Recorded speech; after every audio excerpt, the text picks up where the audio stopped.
Hey guys, we're back. We're the Disney Kremlins. I'm Chase. This is my brother Cody. And in today's video, we are going to talk about 5 tips on how to save money on your Walt Disney World vacation. Yeah, so first before we get into this, I've been planning our family vacations to Disney ever since I graduated high school, so about 7 years now, six or 7 years we've been planning our trips. Since then we go at least once a year. Yeah, I am getting old. We go at least once a year, and most recent years we've gone 3 or 4 times a year. And in those years, both of us being in college, going with some of our college friends, we've definitely tried to save money wherever we could, being poor college kids. So, I think I have a pretty good hand on best ways to save money.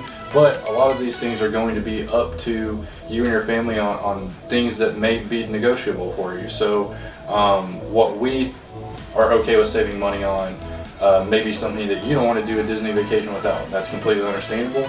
And some of y'all also may have different ways to save money. So definitely leave those in the comments below to help us and help the Disney community in the future save a little bit of money if you have any of those. So number 1, I'm going to go ahead and start with a great debate of staying on Disney property or staying off Disney property at a resort off-site. So we went for 8 days in June. So this last month we went for 8 days, and I did the savings. And because you have to because if you stay off-site, most times you have to rent a car. You have to add that into your costs that you're going to be spending for staying off-site. So I thought we got a pretty good deal. I think it was like $95 a night, or $90 to $95 a night. It was a nice resort. It was the Grand Resorts by Diamond, or Grand Villas by Diamond Resorts, something like that. It wasn't very far away. Yeah, it really wasn't. Yeah, and I thought plenty of space. We had 5 of us that went, plenty of space for everybody. But based on the price that we paid for the room and the price for the rental car, it was only a savings of like $150 versus if we would have just stayed on Disney property. And I think that was going to be All-Star Sports or All-Star Music, something like that was going to be, one of the value resorts, obviously. But still, those have a lot of benefits. For one, you don't have to rent a car, which is a hassle getting in from the airport. You automatically have to go rent a car, you have to stand in line, you have to sign a bunch of paperwork, then you have to find a car, then you have to check and see if there's any damages on it. There's just a lot of time that you're taking away from your vacation, and depending on when you get in, if it's late at night or if you're getting in the morning and you're trying to get to the Disney parks, it can definitely be a hassle.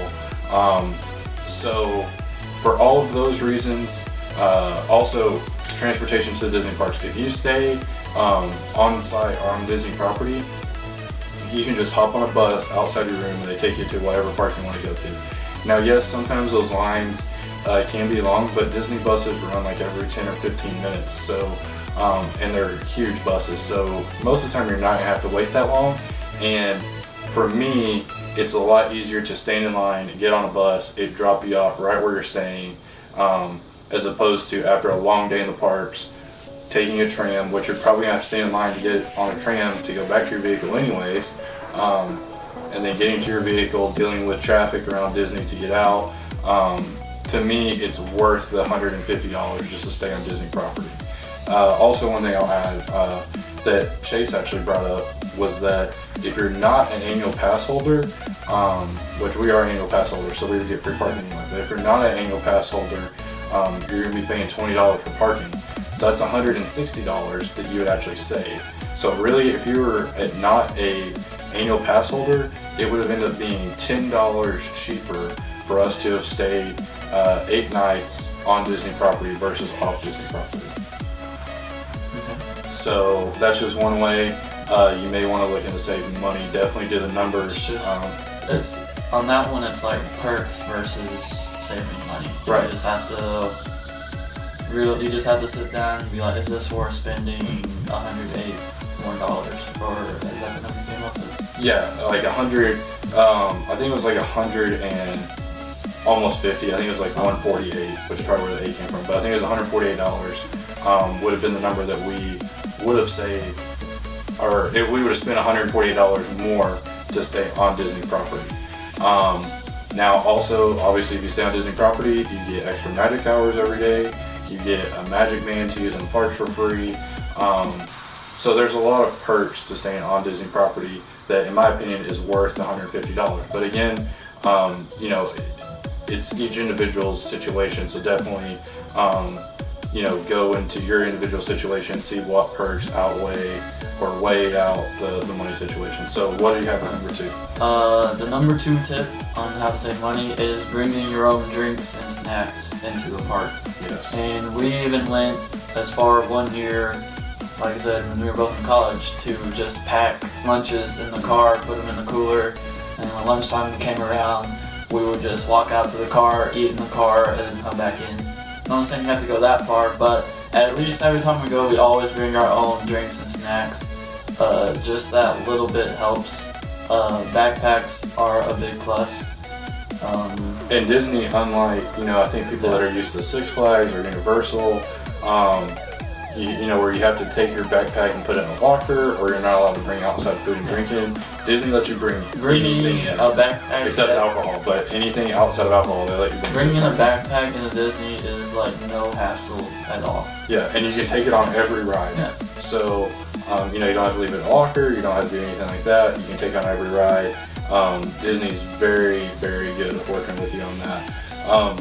So I did some math on this, and if for a family of 4, if you were to buy soda, you know, 1 soda for everybody over the span of the trip for each meal that you ate, if you were to spend that in the parks, as opposed to bringing in your own water or your own sodas, or like Chase said, what we used to do is we would leave, you know, drinks or snacks or lunches in a cooler, go out to the parking lot, eat lunch, you know, turn the car on, get some airflow going. You know, the savings can be tremendous. So just on sodas alone, sodas versus bringing your own throughout, you know, your stay at the park for a family of 4 is over $200. So I think the average price of a soda in Disney World is like $3 to $4, something like that. So you multiply that times 4, you multiply that times every meal you eat, you multiply that times every day you're in the parks. That total can really add up. Yes, I agree.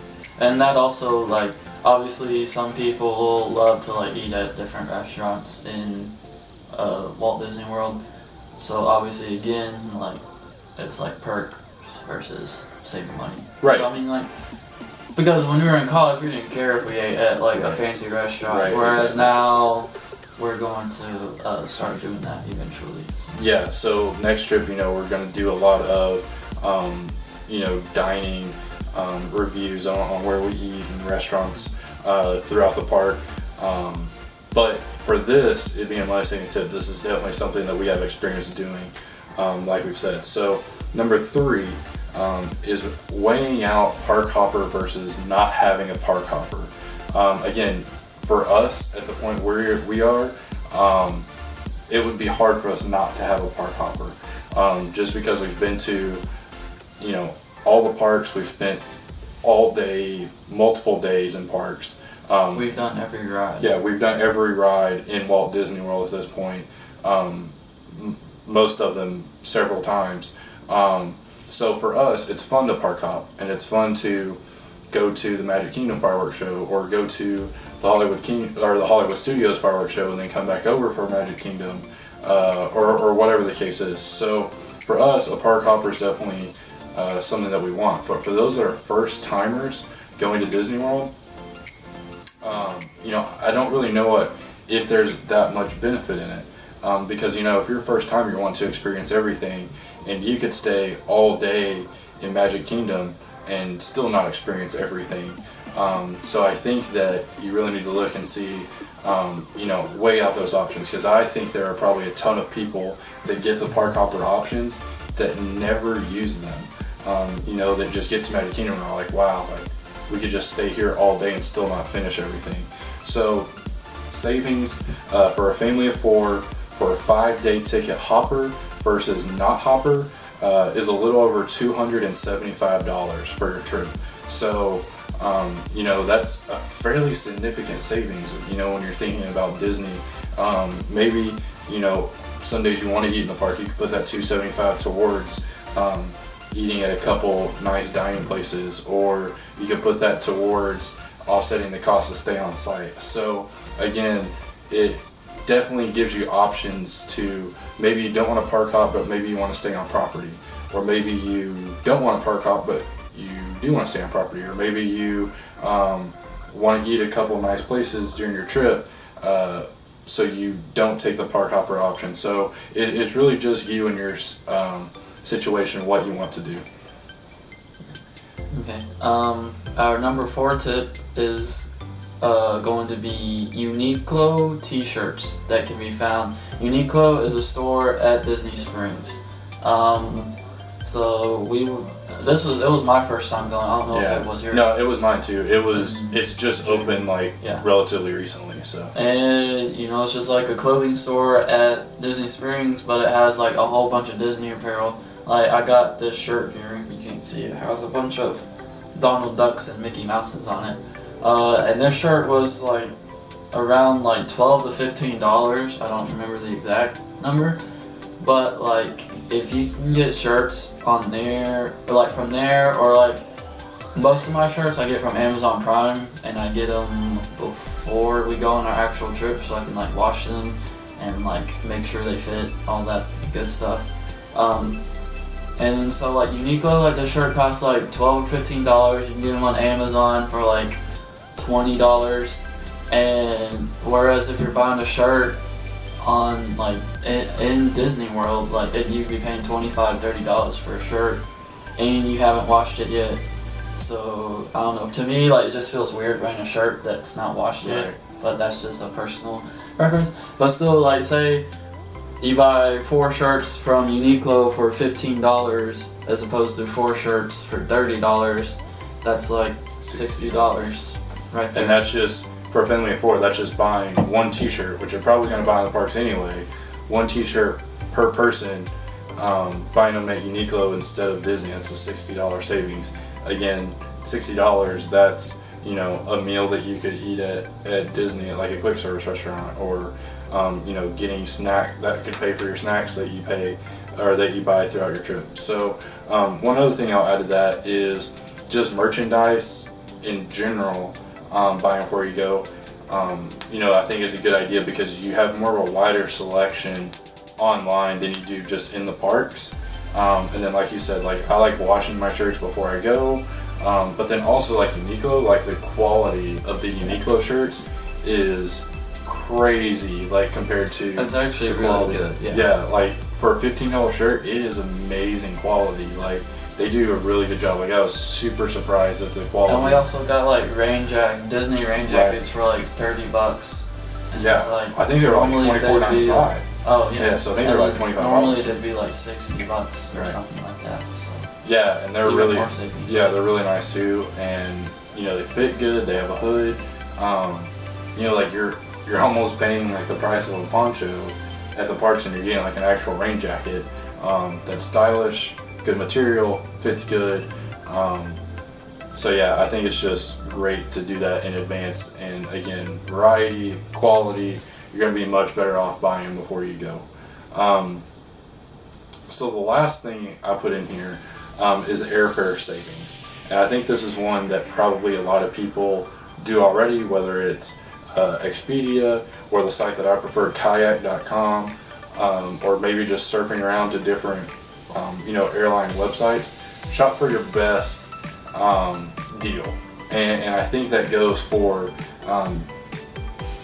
everything that you're doing at Disney, like in advance, like shopping and being sure you're getting a good deal. I think that's why it's important to start the planning of your Disney trip early. I think a lot of people, because of the internet nowadays, think, oh well, I booked a flight to LA, or I booked a flight to Colorado or Chicago or wherever, and my last trip was fine. But planning for Disney is a lot more intricate than planning for other vacations. Dining reservations, hotel reservations, fast passes, magic hours. Like there's so many things that you have to take into consideration. And just like those, airfare can be a huge savings. So let's say that you have you book 6 months in advance, just like Disney suggests doing, where you have the 180-day window. to book your dining, and then you go on and you go to kayak.com and you see that airline prices are $350 round trip.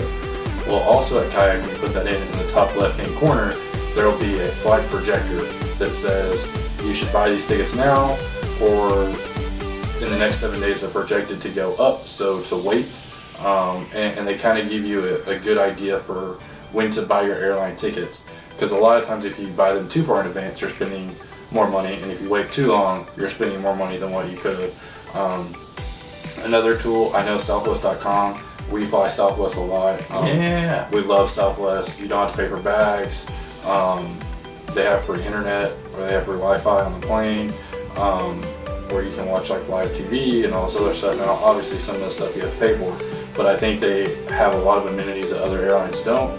But also, let's say that you pay $300 for a flight on Southwest Airlines, and in 2 months before your trip, you see that it's now $270. Well, you can call Southwest Airlines and they'll take that $30 per person and put it towards y'all's next flight out there.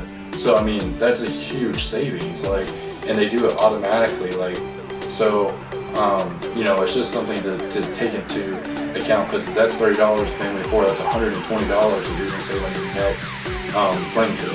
So definitely not insignificant savings. Like, they're fairly large, especially when you start adding all these up. I mean, over $200 for your own snacks, $275 for the hopper versus not hopper. You know, that's almost $500 when you throw in buying shirts at Uniqlo or buying souvenirs. That's over $600. And then with your airline tickets, you're looking at $700-800 that are just simple savings right off the top that you can use towards saving for your next Disney trip, or put towards other things that you may want to use on this trip. Like college. Or college. So, It's a big one. right, and like Chase said, you know, I think now we've gone on multiple trips to where, you know, we drove all the way, which is like 18 to 20 hour drive from here, because it was cheaper than flying. It's worth flying. If you're driving yes, absolutely. if you're driving over 18 hours, or like Always fly. always, because like we split it up, like Dallas to Mississippi. no, like that one time, because like I was coming home from school or something, and we drove from like Dallas to the city of Louisiana. Shreveport, which is like 3 hours, and then we drove from Shreveport to Orlando all in one day. And it was awful. Yeah, so, you know, we've done that. And then you're drained the next day. Right, so at Disney. Right, so at Disney you're just like dragging, and it's obviously going to be a long day anyways at that point. And then, like Chase said earlier, we've even brought lunches with us and packed them in the car. Now another suggestion would even be, you know, if you're staying on Disney resort property, get Amazon Prime and they will deliver to your hotel. Mm-hmm. I know a bunch of people out there probably already have Amazon Prime. It's a great service, but I think it's like It's $99 a year, but if you're a college student like me, you can get like a discount. I think it's either 50 or 60. I'm not sure. right. So I mean, if you're in college, like definitely check that out. No. And that's where I get all my textbooks from too. So. right. No, definitely. Like, Amazon Prime is great. It's like free 2-day shipping, but in Orlando you can get groceries through Amazon Prime, and they deliver within like 2 or 3 hours to the resorts, and they deliver to all the resorts on Disney property. So if you're there, buy a couple of cases of water, some soda, you know, some chips, some snacks, get them all delivered to your room. It's going to save you a ton of money in the long haul versus paying for snacks or for drinks while you're in the parks. So there's our top 5. Definitely leave any money saving tips that you have below. We look forward to seeing what other ideas that maybe we can incorporate into our next trip. Our next trip to Disney is actually, we're going to Disneyland for the first time. I think August 10th is going to be our first day in the parks at Disneyland. So stay tuned for that. We're going to be vlogging our adventures out in California. First vlogs going up. Those should be interesting because we haven't ever been to Disneyland. Nope. We've been to Disney World. Yeah, like I think we're at like 14 or 15 times now. We haven't. You're above me, but Yeah, and we haven't been to Disneyland yet, so definitely going to be an adventure to check out. So definitely Subscribe so you can see when we post those videos. Comment down below any money saving tips you have, or if you just want to leave general feedback or suggestions for new shows, definitely leave that below, because we want to do stuff that helps y'all out. So if y'all want to see us do something, definitely put that in the comments down below. Check all of our other videos out. We're starting to do other vlogs or videos on movie reviews. We're going to have short breaking news segments, especially with D23 coming up in the next few weeks. So definitely subscribe to us so you can get alerts when news breaks. We're going to have it here as soon as we can give it up. So that's it. That's our top 5 money saving tips. I'm Cody. This is Chase. Quaharini, everybody. Quaharini.